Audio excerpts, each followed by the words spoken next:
अरे क्यों रे, खुद तो इतने अमीर परिवार में जाकर मौज कर रही है और हमें गरीबी में छोड़ गई है।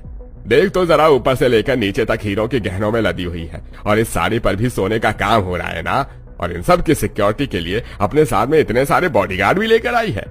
आपने ही लालच में आकर मेरी शादी इतने बड़े घर में कराई थी और अब आपको मेरी जिंदगी से भी परेशानी हो रही है। तू पहले अपने बॉडीगार्ड से बोल कि घर से दूर जाकर खड़े हो, मुझे तुझसे कुछ बात करनी है। अपने पिता की बात सुनकर राधिका बॉडीगार्ड से दूर जाकर खड़े होने के लिए कहती है।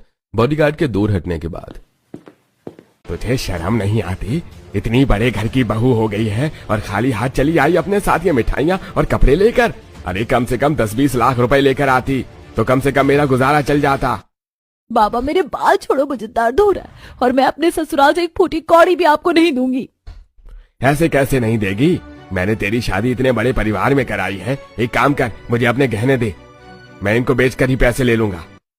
इसके बाद अनिल जी राधिका को मारते हैं, जिससे राधिका के शरीर पर कई निशान उभर आते हैं। और जब अनिल जी राधिका के गहने छीनने की कोशिश कर रहे होते हैं, तभी इतनी देर में राधिका की बॉडीगार्ड्स भी घर के बाहर आ जाते हैं और राधिका के वापस जाने का समय हो जाता है। सोनू, तू मेरे साथ चल, अब तू मेरे साथ वहीं रहना, मेरा घर बहुत बड़ा है। सच दीदी, क्या मैं आपके साथ रहने चल सकता हूँ? हाँ सोनू, क्यों नहीं। अरे मुझे कहीं से भी 10 लाख रुपए का इंतजाम करके दे, वरना मैं तेरा और तेरे घर वालों का जीना मुश्किल बना दूंगा। अनिल जी की बात सुनकर राधिका घबरा जाती है, लेकिन अपने आसपास बॉडीगार्ड्स को देखकर उसे थोड़ी तसल्ली मिलती है। इसके बाद राधिका सोनू को लेकर एंटीलिया हाउस वापस आ जाती है, लेकिन उसके शरीर पर चोट के निशान देखकर। तुम्हारे शरीर पर इतने सारे निशान कैसे आ गए राधिका बेटा? मम्मी जी, वो रास्ते में मैं कुछ सामान खरीद रही थी, तभी कुछ गुंडे मिल गए थे। उस समय मैंने बॉडीगार्ड्स को भी अपने पास से हटा दिया था, लेकिन जैसे तैसे मैं उन्हें चकमा देकर आ गई। कहीं तुम मुझसे कुछ छुपा तो नहीं रही हो? क्योंकि बॉडीगार्ड के होते हुए कोई भी तुम्हारे पास तक नहीं आ सकता। मम्मी जी, मेरे घर के पास वाली दुकान पर मैं कुछ लेने के लिए गई थी अपने भाई सोनू के लिए, उसी समय ये सब हुआ।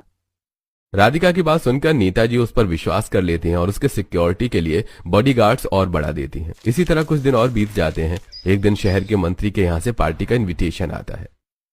आज मंत्री साहब के घर हम सभी को पार्टी में जाना है, सभी लोग तैयार हो जाना और हमारे 150 बॉडीगार्ड्स भी हमारे साथ जाएंगे।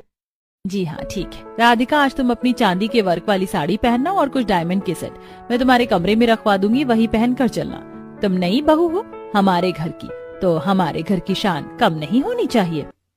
हाँ भाभी, मैंने अपनी मेकअप आर्टिस्ट भी बुला ली है, वो आपको पार्टी के लिए रेडी कर देगी। लेकिन इन सब की क्या जरूरत है, मैं खुद ही तैयार हो जाती। राधिका, आप समझो, तुम हमारे घर की बहू हो और तुम्हें हमारे जैसा दिखना होगा।